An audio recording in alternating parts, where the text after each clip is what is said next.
Morning guys, today we have to see about the eccentric loading problem. The problem is a steel column square cross section of 80 mm side carries a load of 150 kN at an eccentric of 10 mm in a plane. Bisecting the thickness, find the maximum and minimum intensity of stresses in the sections. This one is the question. இந்த கொஸ்டினில் நம்ம first இந்த cross sections அப்படிங்கிறத கரெக்டாக understand பண்ணணும். அதுக்கப்புறம் steel காலம் square அப்படின்னு கொடுத்துருக்காங்க, அதையும் நீங்கள் வந்து மென்ஷன் பண்ணணும். சரிங்களா? அது சம்முக்கு முக்கியமான ஹிண்ட்ஸ் வந்து இந்த ஸ்கொயர் கிராஸ் செக்ஷன்ஸ் அப்படிங்கிறது முக்கியமானது. அதுக்கப்புறம் லோடு பார்த்தீங்க அப்படின்னா 150 kN கொடுத்துருக்காங்க. இந்த லோடு வந்து எசென்ட்ரிக்லி லோடு ஆக்ட் ஆகுது. அந்த டிஸ்டன்ஸ் வந்து 10 mm. எங்கே ஆக்ட் ஆகுது அப்படின்னா அந்த சென்டர் ஆஃப் ஆக்சிஸ்லேருந்து 10 mm டிவைட் ஆகி நமக்கு வந்து ஆக்ட் ஆகுது. நம்ம கண்டுபிடிக்க வேண்டியது என்ன அப்படின்னா ஸ்ட்ரெஸ் இன்டென்சிட்டிஸ், அதாவது maximum stress and minimum stress நம்ம ஃபைண்ட் அவுட் பண்ணோம். இப்போ கிவன் டேட்டா நார்மலி நம்ம எழுதுகிற மாதிரி கிவன் டேட்டா பார்த்தோம் அப்படின்னா இதனுடைய சைடு வந்து 80 mm, லோடு வந்து P வந்து 150 kN.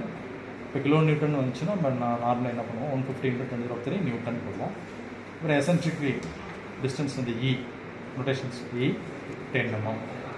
இப்போ இந்த கொஸ்டினுக்கு டயக்ராம் பார்த்தீங்க அப்படின்னா இது வந்து ஒரு ஸ்கொயர் காலம். இந்த ஸ்கொயர் காலத்தில் நம்ம denoted as A, B, C, D.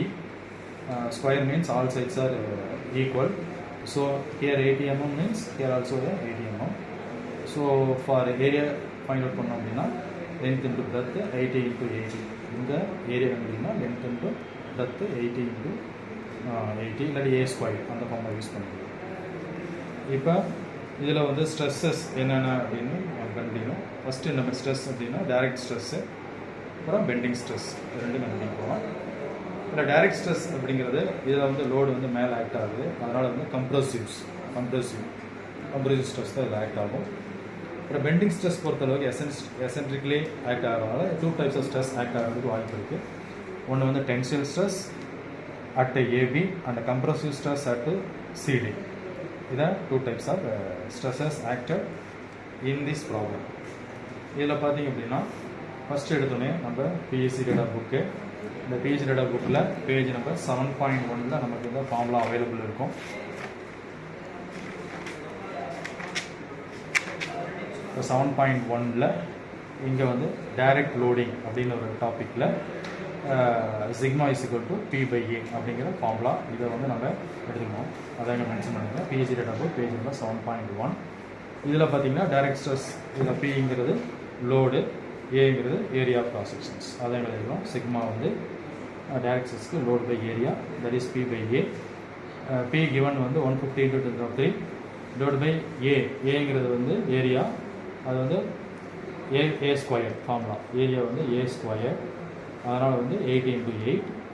இதை சிம்பிளிஃபை பண்ணிங்க அப்படின்னா we got the answer 23.34 Nm². இது டைரக்ட் ஸ்ட்ரெஸ்னுடைய வேல்யூ. இந்த ஸ்ட்ரெஸ் வந்து ஆல்ரெடி we denoted as இது வந்து கம்ப்ரெசிவ் ஸ்ட்ரெஸ்ஸாக தான் இருக்கும் அப்படின்னு சொல்லுவோம். அப்போ இந்த ஏபியாக இருந்தாலும் சிடியாக இருந்தாலும் சரி, இது வந்து கம்ப்ரெசிவ் ஸ்ட்ரெஸ், அதனால் கம்ப்ரெசிவ் அப்படிங்கிறது மைனஸ் வேல்யூ போட்டு நம்ம ஆன்சர் எழுதுவோம். -23.34 Nm². Then bending stress. The bending stress same PG data book 7.1 இங்கே வந்து MB bending topicல sigma B is equal to MB/Z. இது நார்மலி பார்த்தீங்கன்னா MB/Z. இந்த இசட்டுக்கு தான் என்ன பண்ணுவோம் அப்படின்னா Y/I. இங்கே Y/I வந்து டைரெக்டாக நம்ம இசட்னு எடுத்து நம்ம இங்கே சால்வ் பண்ணிக்கலாம். அதில் MB அப்படிங்கிறது bending stress, Z section modulus. For bending, MB bending moment is going to load into eccentrically acted distance, that is 150 × 10³ × 10. So 150 × 10⁴ Newton meter. The unit will be Newton meter. Z value from page data book page number 6.1.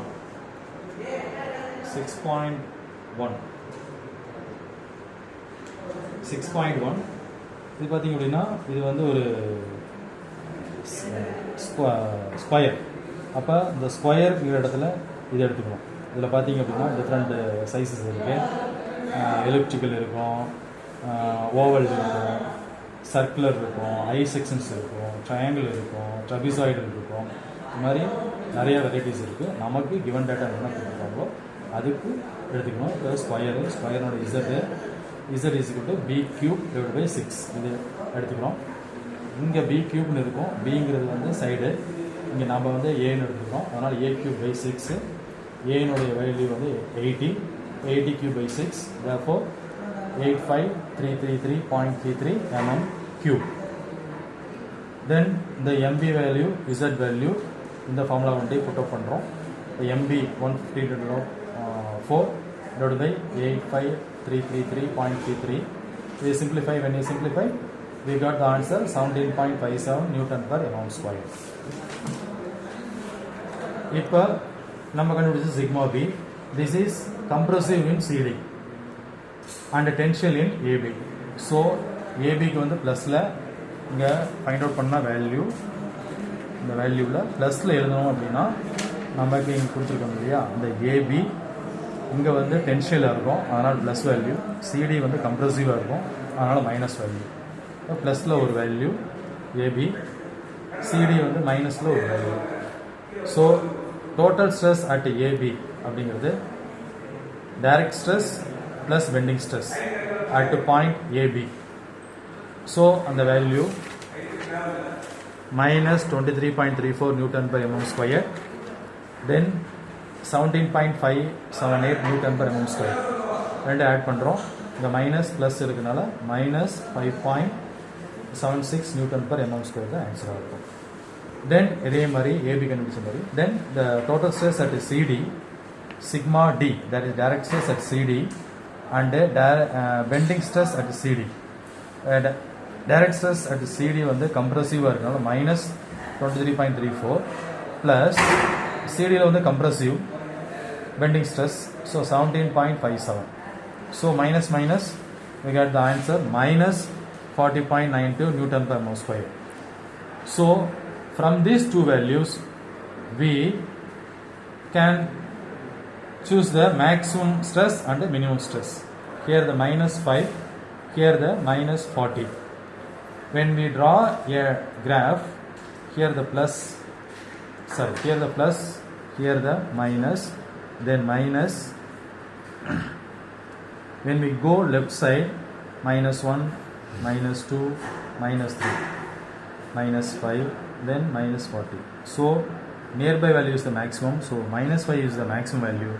So we can take it as maximum stress as minus 5.76 Newton per mm square and minimum stress as minus 40.92 Newton per mm square. So the result, maximum stress minus 5.76 Newton per mm square and minimum stress minus 40.92 Newton per mm square.